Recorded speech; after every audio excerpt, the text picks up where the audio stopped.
Halo bro, jumpa lagi dengan gua Idis di Vloggy Motovlog. Di konten kali ini gua bukan mau membahas motor Sonic, gua bukan mau membahas tentang dunia personikan seperti biasanya, tapi kali ini gua bukan mulai beralih ya. Kalau beralih biasanya yang lama nggak dipakai lagi, tapi gua coba lebih melebarkan ke motor 2 tak. Kalau kalian pernah lihat konten-konten gue yang lain, ada motor 2 tak Poswan Jet Air, itu yang pernah gue review juga. Nah, berhubung motor itu udah dijual, terus gue kayak apalagi mau gue kulik ya. Nah, gue punya satu motor lagi. Ini satu motor yang gue beli dari bahan. Ini Ninja 150 RR, motor 2 tak tahun 2015. Nah, panjang banget cerita dari motor ini. Kenapa? Karena memang motor ini bener-bener motor yang gue belinya tuh dari bener-bener bahan, bukan yang langsung jadi, langsung keren, langsung bagus tuh enggak. Jadi pas beli datang itu full standar, dari knalpot segala macam standar, tapi memang kalau gue bilang sudah banyak yang tidak layak pakai gitu ya, dari footstepnya, dari mesinnya juga ternyata. Nah akhirnya karena udah kadung beli gitu, akhirnya gue putuskan ya udah gue beresin semua aja sekalian. Nah, ada beberapa part sebenarnya yang bukan beberapa sih, banyak ya part yang dari awalnya itu ada, tapi karena sudah tidak layak itu gue ganti gitu loh. Contoh kayak di kokpit dulu, gue bahas kokpit dulu. Kokpit ini gue pakai stangnya dari WR3, terus gue pakai pilotnya juga dari WR3. Tadinya standar, jadi masih pakai shocknya tuh masih standar, tapi gue ganti pilotnya, gue pakai WR3. Terus tangnya gue pakai WR3 juga, sama triple clampnya. Nah, triple clamp ini bukan WR3 tapi lebih ke custom. Ini barang custom, tapi memang bentuknya atau looksnya gitu mirip sama WR3. Makanya ketika ngeliat motor gue banyak yang bilang ini pakai WR3. Emang orinya kenapa bang? Orinya nggak apa-apa, beneran orinya tuh masih oke, masih berfungsi dengan bagus gitu. Tapi ya gue pengen modif aja di bagian kokpit supaya katanya enak gitu, enak dilihat. Nah jadi kokpit tadi stang sudah pakai WR3 semua, sama triple campnya gue pakai custom. Terus dari master rem seperti biasa, seperti biasa.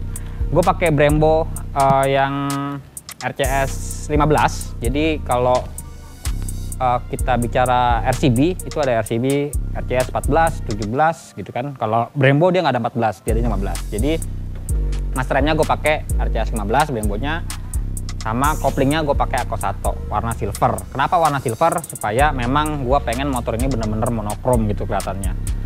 Nah itu di bagian, oh ya, terus gue juga pakai tabung minyak remnya gue pakai dari Brembo. Ini yang ori, jadi gue mending daripada KW, gue mending custom gitu barangnya. Nah itu yang gue modifikasi. Terus selanjutnya dari pelek ini gue pakai Virosi. Jadi ada cerita lucu sebenarnya, kenapa bang lu gila-gilaan di kokpit tapi lu giliran velg lu cari yang murah gitu. Sebenarnya ini motor awalnya bener-bener gue pengen total kayak motor CBR gue. Kalau yang pernah lihat motor CBR gue itu lebih total lagi daripada ini. Tapi ternyata begitu gue bawa, gue kehabisan modal karena mesinnya pun bermasalah ternyata bro. Jadi kata si bengkel, bang ini kan gue bongkar tuh. Jadi begitu motor datang, gue bawa ke bengkel, gue suruh cek mesin. Ternyata bang ini kompresnya udah berkurang segala macam. Akhirnya gue main mesin juga. Walaupun tidak mesin yang bore up atau stroke up segala macam, tapi banyak yang diganti partnya. Jadi ukurannya standar, jadi kayak piston, ring piston, seher, semua masih standar ukurannya. Tapi gue pakai yang merek MP1 gitu. Nah makanya itu banyak part yang gue bilang head on gitu di atas, tapi giliran ke bawah itu agak turun gitu ya. Nah itu gue pakai peleknya Virosi. Terus gue pakai radiator, gue pakai Bipro. Kenapa gue pakai Bipro? Karena memang ini motor yang buat ngebut. Gua selalu pakai motor ini bukan buat kebut-kebutan, kayaknya agak jelek ya. Gua pakai buat speeding lah bahasanya. Setarik dua tarik. Jadi gue pengen memang secara pendinginan mesinnya aman gitu. Dari radiator gue pakai Bipro akhirnya. Nah, terus Knalpot gua percayakan sama R9. Ini R9 yang Falcon. Kalau kalian pernah nonton motor review velg lagi, knalpot R9 Falcon di motor Sonic, ini bentuknya sama. Fluxnya sama, cuman beda memang karena 2 tak, jadi bentuknya ngikutin standar-standarnya 2 tak ya, tapi secara looks ini sama dengan Falcon yang pernah ada di motor Sonic gua gitu. Jadi gue pakai Falcon, terus push step gue lagi-lagi pakai WR3 gitu. Jadi untuk push step gue pakainya WR3 lagi. Pas push step ini gue belum tahu kalau mesinnya bermasalah, makanya gue masih pakai yang agak bagus gitu. Nah, lalu untuk selang-selang rem, ini depan belakang gue pakai selang rem Hell. Itu gue pakai di motor CBR, gue pakai di motor Sonic, semuanya sama. Kenapa gue pakai Hell? Karena memang secara performa gue percaya banget sama Hell. Timbang merek-merek RCB, terus ada merek apa TDR segala macem, gue belum pernah coba. Karena gue terlanjur percaya dengan Hell, makanya pakai Hell lagi gitu. Kalau untuk kaliper masih standar semua. Terus yang gue rubah lagi adalah shock breakernya, bro. Shock breaker ini mereknya Ride It, jadi bukan merek mahal tadi, karena memang di mesin gue habis banyak. Mau beli Ohlin sudah nggak kekejar dananya, jadi udah setengah mateng gitu, udah daripada mesinnya nggak enak, gue udah habis total, makanya mesin dulu deh gue beresin. Nah, untuk shocknya gue pakai Ride It, tapi enak juga kok. Ride It ini yang ada adjusternya, jadi masih tetap enak gitu loh. Nah, itu yang modifikasi, sama palingnya kecil-kecil kayak ini gue pasangin karbon di aeroscope-nya gue pasangin karbon, terus gue pakai hand gripnya dari Ariete, harga-harga 300-an, sama jalunya. Jalu stangnya gue pakai dari WR3 juga. Itu berapa ya, gue lupa. Nah, itu part yang gue modif, tapi jangan tertipu karena banyak part standarnya yang gue ganti juga. Contoh, bro, ini bodi depan satu sama bodi belakang ini full gue ganti. Jadi ini bukan bodi orinya, jadi orinya tuh udah banyak patah gitu. Jadi gue beli ori lagi, tapi ya ini gue beli ori lagi, tapi ya baru gitu loh, bodinya baru.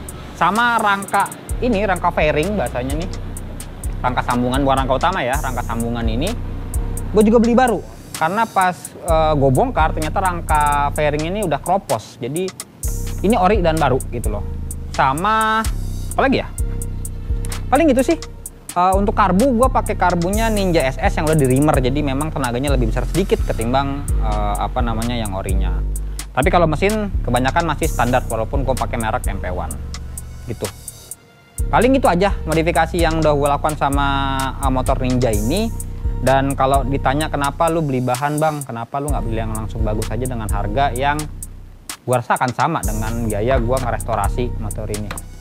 Kalau gue dari dulu untuk motor-motor kayak gini gue lebih suka yang memang bahan gitu loh. Jadi gue punya rasa sayangnya lebih ketimbang gue beli yang yang langsung jadi gitu loh. Gue nggak ngerasain prosesnya sampai dia bener-bener beres gitu. Oh iya, satu lagi, ban ini gue pakai Fasti One slick. Jadi dua depan belakang gue pakai slick. Nah, kenapa gue milih yang slick? Karena ya tadi gue memang motor ini fokus buat sentul, fokus buat istilahnya buat nanti mau kalau ada acara balap, ada acara sparring nyentul gitu, gue mau pakai motor ini aja gitu, bro. Ya tadi ini motor Ninjanya, silahkan kalian nilai sendiri berapa nilainya dari 1 sampai 10, silahkan berkomentar. Jangan lupa tetap nonton channel Vloki untuk kedepannya, karena akan banyak lagi review-review motor dari mulai Sonic, dari mulai Ninja sampai mungkin nanti CBR kalau rame. Oke, gitu aja gue dari Vloki Motovlog. See you.